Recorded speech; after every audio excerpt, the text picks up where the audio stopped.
This is -1, -2, -3, 1, 2, 3 and so on. अब देखो according to this, when x is 0, y is 0 and when x is 3, y is 1. तो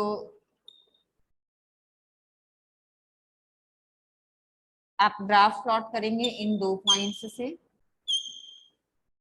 तो हमारा graph इस तरीके से बनेगा. And second inequality x y is greater than 0, y greater than 0 आपका इस साइड पे है, ये y की पॉजिटिव वैल्यूज हैं. Then x is greater than 0, ये वाली वैल्यूज आ जाएंगी. And x is less than equal to 3, यानी कि जब हम इसको प्लॉट करेंगे तो this will be a line parallel to y axis. अब हमने जो है वो चेक करना है कि हमारा फिजिबल रीजन कौन सा है. x minus 3y is greater than equal to 0, 0 0 में से पास कर रहे हैं तो 0 0 ओरिजिन टेस्ट के अलावा आप कोई भी पॉइंट ले लो. This 1,1 is not lying on this, तो मैं इसके अकॉर्डिंगली अगर चेक करूं तो 1 - 3 into 1 is greater than equal to 0, -2 is greater than equal to 0, which is false. यानी कि जो हमारी शेडिंग है that will be towards the opposite side in which the point 1,1 is lying. उससे opposite side पे shading आएगी. Then y greater than equal to 0, यानी कि शेडिंग ये upward part में आएगी.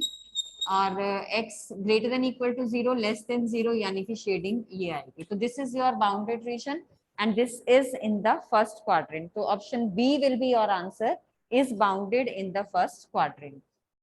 So this was your question number 44.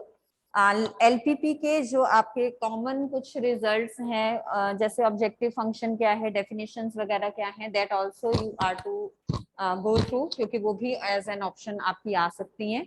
Then moving on to question number 45. Question number 45 में we are given a matrix and we are to check in which interval the determinant of this given matrix will lie.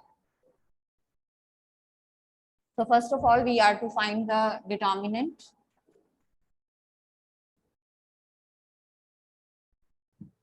हमें A given है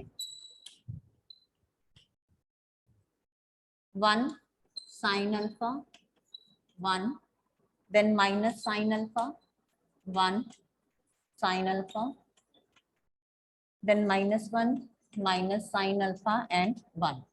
We are given that alpha lies in between 0 to 2 pi. यानी कि first 4 quadrants के accordingly हमने इसको करना है. And the options are determinant A is equal to 0, then determinant A belongs to open interval 2 comma infinity, determinant A belongs to open interval 2 comma 4, and this belongs to the closed interval 2 comma 4. These are the options given to us. So first of all, we are to find the determinant for this. अब determinant जब हम लेके चलेंगे तो 1 into ये रो ये column छोड़ दो, तो this is 1 plus sine square alpha, then minus sin alpha. I am expanding it row wise. Minus sin alpha, ये cancel out हो जाएगा. So this is minus sin alpha plus sin alpha. 0 into anything, ये आपकी term हो गई 0, plus 1 into sin square alpha plus 1. So this is 1 plus sin square alpha plus ये term आपकी 0 हो गई, because sin minus sin is 0. 0 into anything is 0. And the next one is again sin square alpha plus 1. So this is 2 plus 2 sin square alpha. तो first option नहीं है आपकी, that the determinant is equal to 0. It means अब इसका कोई ना कोई interval जो है वो बनेगा, तो we are to check whether it is from 2 to infinity, 2 to 4 और closed interval 2 to 4. अब अगर मैं साइन को देखूं तो साइन अल्फा की जो वैल्यूज हैं that I know that lies in between -1 to +1. यहाँ पे आपके पास साइन स्क्वायर अल्फा है. जब आप स्क्वायरिंग बोथ साइड्स करेंगे तो इट मींस आपकी जो इसकी वैल्यूज आएंगी that will be the all the values will be positive, तो that will lie from 0 to 1. 0 to 1 में जो है आपका साइन स्क्वायर अल्फा पॉजिटिव हो जाएगा. अब हमें इसको चेक करना है, तो पहले 2 से मल्टीप्लाई करोगे तो 2 साइन स्क्वायर अल्फा, यहाँ पे आपका 2 बन जाएगा. Then 2 is to be added for 2 plus 2 sin square alpha. तो 2 + 2 साइन स्क्वायर अल्फा, दोनों साइड पे आप 2 जो है ऐड कर देंगे, तो 2 + 2 साइन स्क्वायर अल्फा जो है that is denoting your representing your this determinant A. तो डिटर्मिनेंट ए जो है that lies in between 2 to 4, और 2 to 4 क्लोज इंटरवल है क्योंकि इक्वल टू का साइन इज आल्सो देयर, तो योर ऑप्शन डी जो है that will be the answer. So this was your question number 45. Next we are having the case study. Again I am telling you that in your September exams you won't be having any choice. So जितने 40 के 40 questions आपको करने होंगे and each question will be of 1 mark in maths. So prepare accordingly. कुछ questions आपके होंगे जो direct results use हो रहे होंगे तो आपके डायरेक्टली हो जाएंगे। many of the questions will be there which are having the solution part, तो prepare accordingly, अपनी speed की भी practice करते जाओ। So this is your case study based question. In this question we are given the fuel cost per hour for running a train is proportional to the square of the speed it generates in kilometer per hour.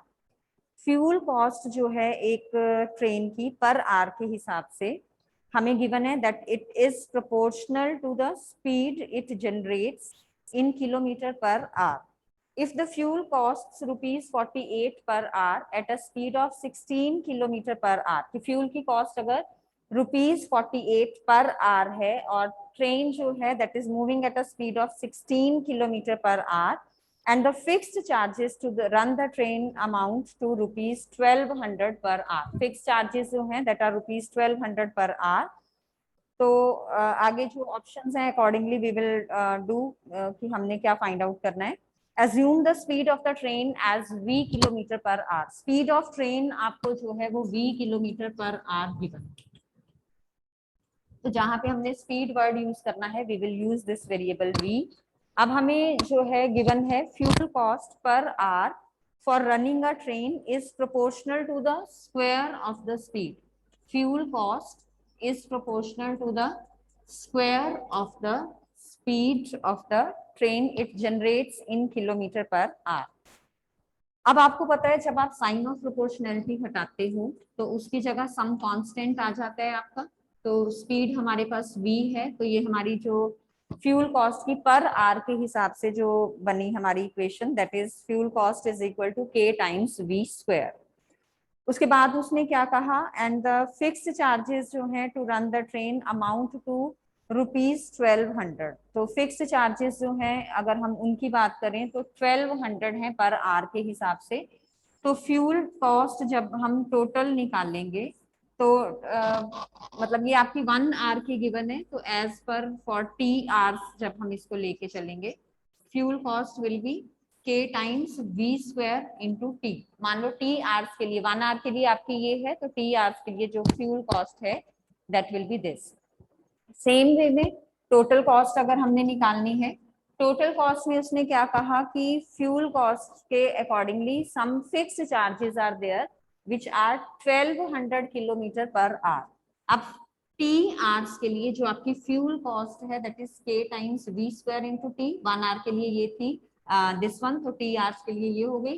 Total cost में जो आपकी फ्यूल cost है plus जो fixed charges हैं, अब 1200 भी per hour के लिए हैं। अगर हम total cost for t hours निकाल रहे हैं तो 1200 को क्या करोगे टी से मल्टीप्लाई कर दोगे, तो your total cost will be k times v square t which is your fuel cost for t hours and fixed charges are 1200 rupees for t hours. Per hour वो आपका 1200 था, तो टी आवर्स के लिए the fixed charges will be 1200 and times T.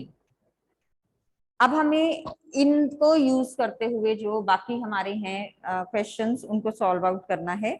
In the first question 46 question जो है हमारा that is given that the fuel cost per our is k times the square of the speed that the train generates in kilometre our, find the value of k।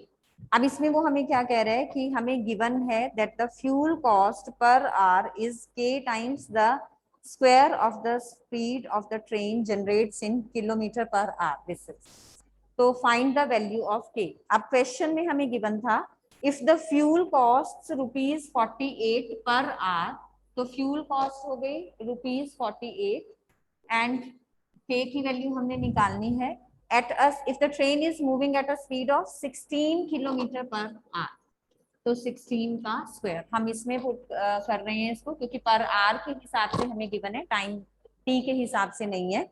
तो fuel cost for 1 hour हमने given था हमें, that was proportional to the square of the speed. हमने proportionality का sign हटाया तो ये constant of proportionality हमने के लगा दिया। This was given in the question. अब हमें गिवन था कि speed of if the fuel cost ₹48 per hour at a speed of 16 kilometre per our, तो पर आवर के हिसाब से हैं दोनों, तो यहाँ से हम के की वैल्यू फाइंड आउट कर लेंगे। के विल बी 48/16 का square, so this will be 3/16। तो के की वैल्यू आ गई आपकी 3/16, यानी कि option D will be your answer. अब नेक्स्ट में वो क्या कह रहे हैं आपको कि अच्छा, अब ये यहाँ पे जो है के की वैल्यू हम ये वाली पुट कर देंगे।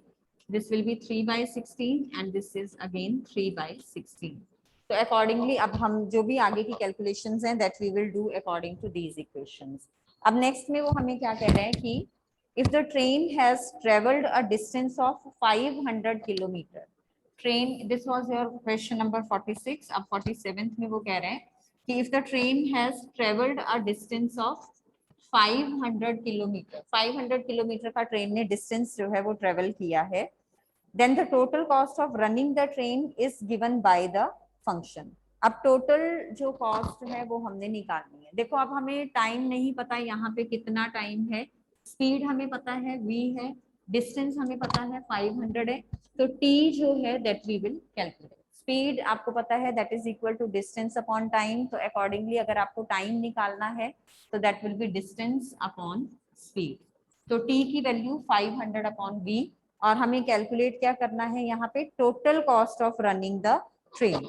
तो total cost of running the train यानी कि इस वाले इक्वेशन में आप t की ये वाली वैल्यू पुट करोगे, तो total cost of running the train will be 3/16 into v square into 500/v, t की रिप्लेसमेंट हमने कर दी, प्लस 1200 इंटू 500/v। अब इसको सिंप्लीफाई करोगे, v और ये कैंसिल आउट हो गया, यहाँ पे 4 4s are and 125s are, so this is 375/4v plus 6 lakh upon v. So this will be your answer. This is your option B given in the question. So option B you will take out. Now in the next question वो हमें कह रहा है the most economical speed to run the train is। अब ये हमने total cost निकाल लिए। अब वो क्या कह रहे हैं कि most economical speed to run the train. अब economical speed to run the train में हमने क्या करना है, इसका derivative and put that equal to 0। तो let it be denoted by C, C से हमने इसको डिनोट कर लिया। तो अब हमें इसका डेरिवेटिव फाइंड आउट करना है to find the most economical speed. So d c by d v that is equal to 375/4, ये हो जाएगा -6 lakhs upon v square. So अब हमने क्या करना है, मोस्ट इकोनॉमिकल के लिए यानी कि जो हमारी उसको मिनिमाइज करेगा, क्रिटिकल पॉइंट हो गया, तो पुट दिस इक्वल टू 0। तो यहाँ से 375/4 -6 lakh upon v square is equal to 0। इसको आप सिंप्लीफाई कर लेंगे and you will get your answer.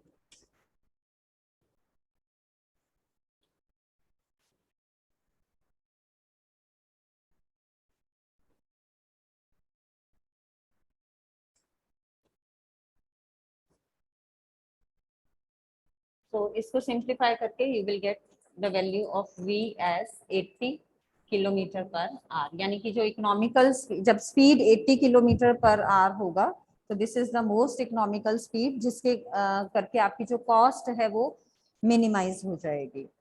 उसके बाद आपने क्या करना है, you are to check the fuel cost for the train to travel 500 kilometre at the distance of at the most economical speed. यानी कि अब आपने स्पीड को 80 लेके चलना है और कैलकुलेट क्या करना है, फ्यूल कॉस्ट चेक कैलकुलेट करनी है for travelling a distance of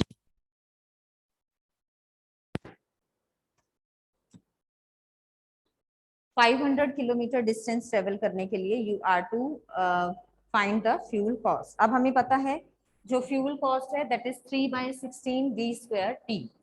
तो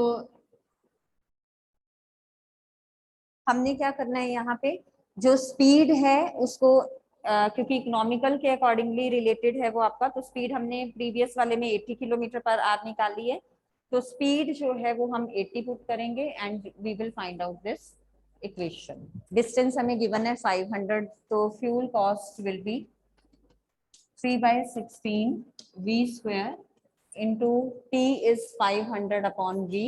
ये आपका आ गया 3/16 v इंटू 500। v हमें 80 के हिसाब से निकालना है,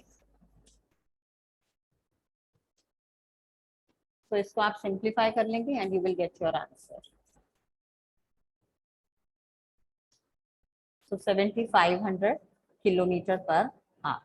So most economical fuel cost for traveling a distance of 500 kilometer per 500 kilometer is found to be 7500 kilometers. उसके बाद we are to find the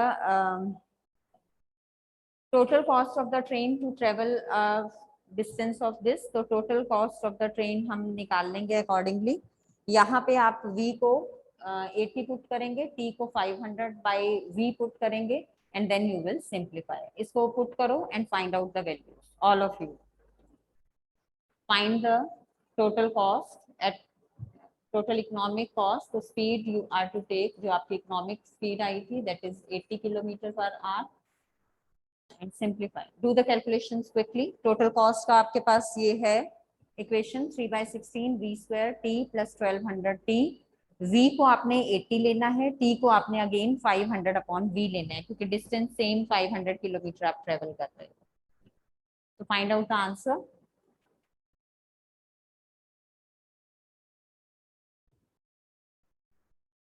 और you can directly put over here also. v को आप 80 में भी directly put कर सकते हो क्योंकि सेम वे में ये चीज हमने कैलकुलेट की थी। So put v equal to 80 and get your answer। You can unmute yourself if you have solved and tell me the answer।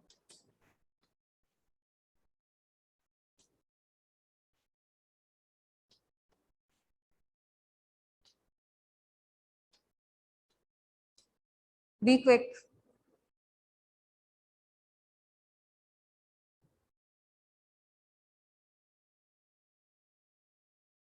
ये हमने अभी कैलकुलेट किया है and this you are to calculate। Hurry up, do the calculations quickly।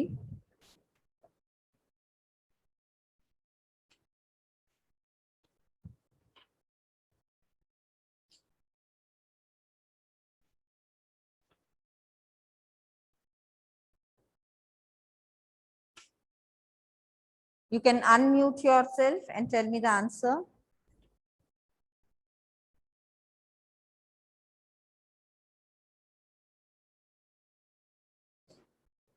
बच्चे इतना time अगर लगाओगे calculations में तो फिर it will be difficult for you to complete your paper.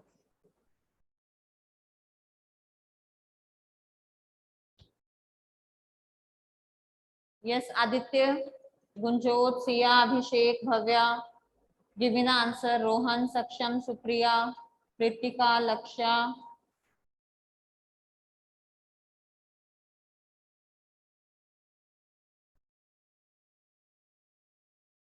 यहाँ पे आप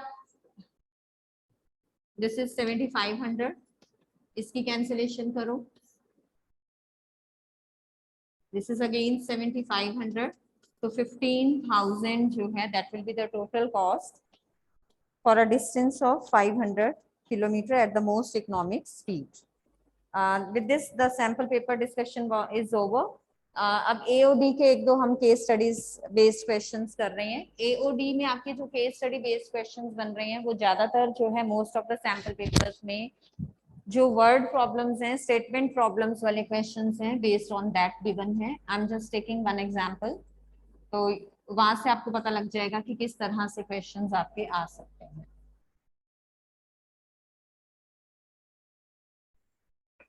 We are given a window is in the form of a rectangle surmounted by a semicircular opening. एक window है, this is in the form of a rectangle surmounted by a semicircular opening. The total perimeter of the window is 10 meter. Find the dimensions of the window to admit maximum light through the whole opening. ये आपका पूरा जो है question है जो आपका book में given है।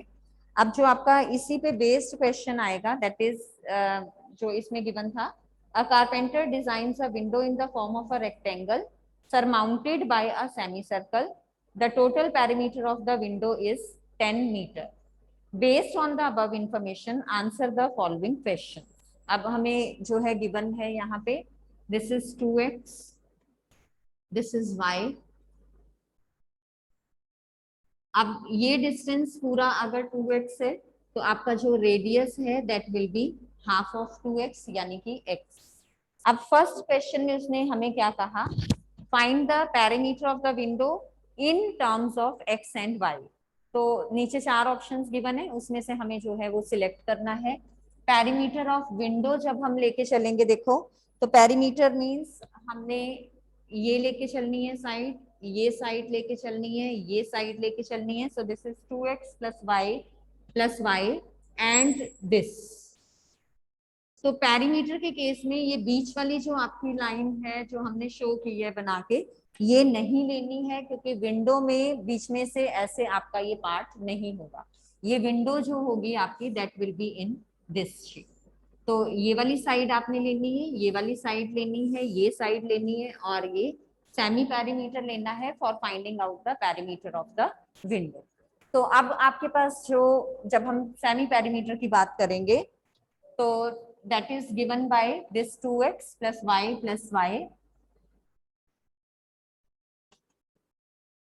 plus semi perimeter of this window. Perimeter of window you know that is 2 pi r. Semi की बात करेंगे तो pi r रह जाएगा। रेडियस कितना है यहाँ पे x, तो this will be pi x यानी कि 2x plus 2y plus pi x. तो ये ऑप्शन जो है आपने चूज करनी है। अब एक चीज और ध्यान देना है आपने कि क्योंकि अगर कोई बच्चा इसको x लेके चलता है तो आंसर जो है आपका पेरीमीटर वाला डिफरेंट होगा। तो जो क्वेश्चन गिवन होगा वहां पे ये डायमेंशंस आपकी गिवन होंगी ताकि सभी बच्चों का सेम आंसर आए। तो ऐसा नहीं होगा कि जिन बच्चों ने 2x करके लिया है उनके लिए डिफरेंट ऑप्शन है और जिन्होंने x करके लिया है उनके लिए डिफरेंट ऑप्शन है। यहाँ पे जो भी आपको लेंथ गिवन होगी, 2x गिवन है तो 2x के अकॉर्डिंगली करोगे, x गिवन है तो x के अकॉर्डिंगली करोगे। x के अकॉर्डिंगली करोगे तो यहाँ पे पाई एक्स बाई 2 बन जाएगा, आपका radius will be pi x by 2 और यहाँ पे जो है साइड ये वाली आपकी क्योंकि x ली हुई है तो this will B x plus 2y plus pi x by 2। ये आपने देखना है कि यहाँ वाली डायमेंशंस आपकी कैसे गिवन है, तो अकॉर्डिंगली यू विल आंसर। अब पेरीमीटर हमें कितना गिवन है 10, तो इसको हमने 10 से रिप्लेस कर दिया। So this is the perimeter of the window. ये वाली ऑप्शंस राइट साइड वाली आपको गिवन है। उसके बाद उसने सेकंड पार्ट में कहा the value of y in terms of pi and x। अब आपको इस वाले इक्वेशन से y की वैल्यू लिखनी है in terms of pi and x। तो y को आप इधर रहने देंगे, बाकी सभी टर्म्स आप इधर ले जाएंगे। So this is y is equal to 5 minus pi plus 2 into x. So ये आपका जो है this will be the perimeter. अब नेक्स्ट हमने क्या कैलकुलेट करना है, we are to find the area of the window through which light enters. अब हमें एरिया ऑफ विंडो निकालना है जिसमें से लाइट जो है वो एंटर करेगी। तो ये हमारा सेकंड पार्ट हो गया, ये वाला हमारा फर्स्ट पार्ट था। Now we are moving for the third part. अब area of the window means area of this rectangle and area of this semi perimeter. So area of window is area of rectangular part plus area of semi circle. Area of rectangular part, length into breadth, this is 2x, this is y, so this is 2xy plus area of semicircle, radius x है, area of circle is pi r square, so area of the semicircle is pi this r square by 2, so this is pi x square by 2. अब हमने क्या करना है, इसको simplify करके उसने हमें क्वेश्चन में क्या पूछा है, area of the window through which light enters, तो ये एरिया ऑफ द विंडो हो गया. उसके बाद for maximum light to enter the window the value of x should be. अब मैक्सिमम लाइट इसमें कब एंटर करेगी, जब जो हम एरिया है उसको क्या करेंगे, शो करेंगे, मैक्सिमाइज करेंगे. तो एरिया ऑफ विंडो मैक्सिमम किस लिए होगा वो हमें यहाँ पे करना है. अब देखो यहाँ पे क्या गिवन है, y की वैल्यू हम निकाल चुके हैं, ये बाकी सारा x की टर्म्स में है, ये y की टर्म्स में है, तो जो हमें गिवन था वहां से एक वेरिएबल को हम दूसरे वेरिएबल की फॉर्म में लिख के सिंप्लीफाई करेंगे. तो 2x as it is, y की ये वाली वैल्यू हम पुट कर देंगे, 5 minus pi x minus 2x plus pi x square by 2. Simplify करो इसको, 10x minus 2 pi x square minus 4x square plus pi x square by 2. अब ये आ गया आपके पास. अब हमने इसको सिंप्लीफाई करना है. 10x minus 2 pi x square minus 4x square plus pi x square by 2. अब सिंप्लीफाई करके जल्दी से बताओ मुझे कि डेरिवेटिव इसका क्या आएगा. Quickly find out the derivative.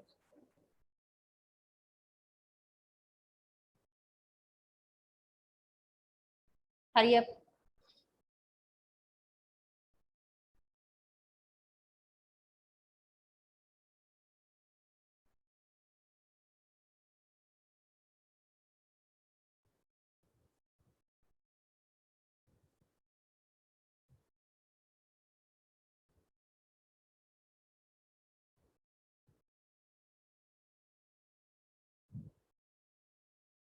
Be quick बच्चे.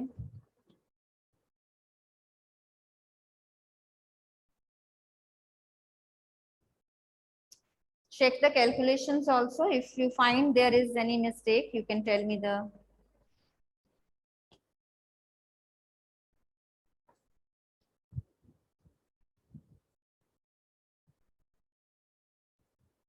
Hurry up, be quick.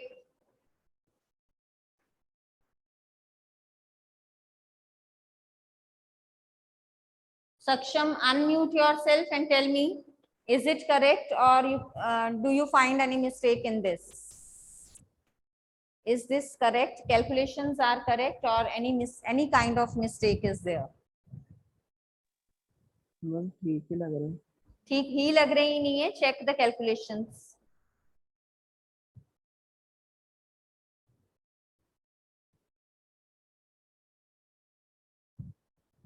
Be quick.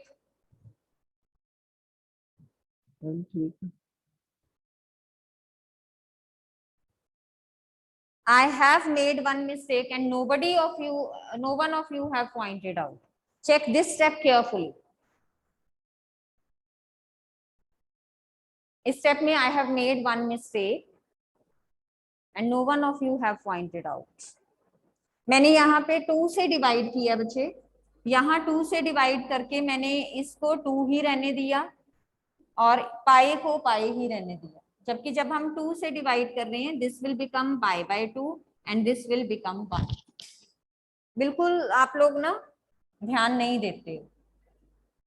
So this will B दोनों वैल्यूज नेगेटिव होके यहाँ पे पाई बाय 2 है, यहाँ पे माइनस एक्स है. अब अकॉर्डिंगली जब आप इसको सॉल्व करोगे तो this will B 10x minus ये 2 और ये 2 आपका कैंसल आउट हो जाएगा. so this will give you pi x square and then this will be minus 2x square plus pi x square by 2. अब आप इसको डेरिवेटिव लें एंड सिंप्लीफाई करें. minus pi x square plus pi x square, you can further simplify.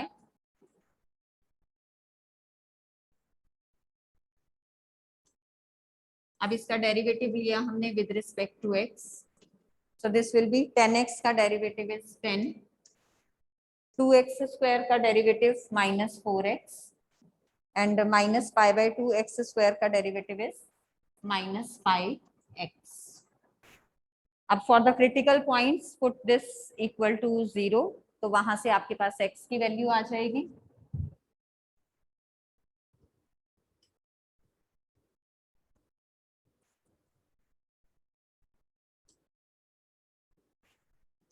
x आ गया यहां से आपका 10 upon pi plus 4. So for when the value of x या radius of the window we can say will be 10 upon pi plus 4, then the area जो है वो maximum होगा. तो let's see कि maximum बन रहा है या नहीं. So for that find out the double derivative. So double derivative यहाँ पे बनेगा minus 4 minus pi, which is a constant value less than 0. तो x is equal to 10 upon pi plus 4 के लिए the area is maximum when x is equal to 10 upon pi plus 4. अब next जो है उसने पूछा हमसे for maximum light what is the height of the rectangular part. तो height of the rectangular part के लिए आप y की वैल्यू कैलकुलेट करोगे, यहाँ पे इस वाले इक्वेशन में पुट कर देना x की value 10 upon pi plus 4. So simplify करके the value of y will again be 10 upon pi plus 4. y की वैल्यू भी आपकी यही आएगी 10 upon pi plus 4. So this was your case study based question. Rest of the questions we will do tomorrow. तो इस तरह के questions की प्रैक्टिस कर लेना. हाँ जी बच्चे. मैम डेरिवेटिव के बाद हमने क्या किया? पार्डन? डेरिवेटिव निकालने के बाद आपने बच्चे क्या किया? डेरिवेटिव के बाद ये हमने क्रिटिकल पॉइंट निकाला for finding the value of x, कि x की किस वैल्यू के लिए उसने पूछा था कि area of the window will be maximum या फिर maximum light will enter the window. तो dA by dx निकाल लिया हमने. इसको इक्वल टू 0 पुट करेंगे क्योंकि हमने एरिया को मैक्सिमाइज करना है. तो पहले हमने dA by dx को इक्वल टू 0 पुट करके ये क्रिटिकल पॉइंट निकाल लिया. फिर हमने इसका डबल डेरिवेटिव लिया फॉर चेकिंग कि एरिया हमारा मैक्सिमम बने. तो ये आपका -4 माइनस पाई आ रहा है. Both the values are negative. This is less than 0. So area is maximum, यानी कि x is equal to 10 upon pi plus 4 पे maximum light will enter the window. उसके बाद नेक्स्ट पार्ट में उसने पूछा था find the value of this height of the rectangular part also, यानी कि we are to find the value of y की वैल्यू निकालने के लिए x की जो हमने वैल्यू कैलकुलेट की है 10 अपॉन पाई प्लस 4, उसको हमने यहाँ पे पुट कर दिया. सिंप्लीफाई करोगे तो y की वैल्यू भी आपकी 10 upon pi plus 4 आ जाएगी. So I hope this one is clear. If still any doubt is there, you can ask.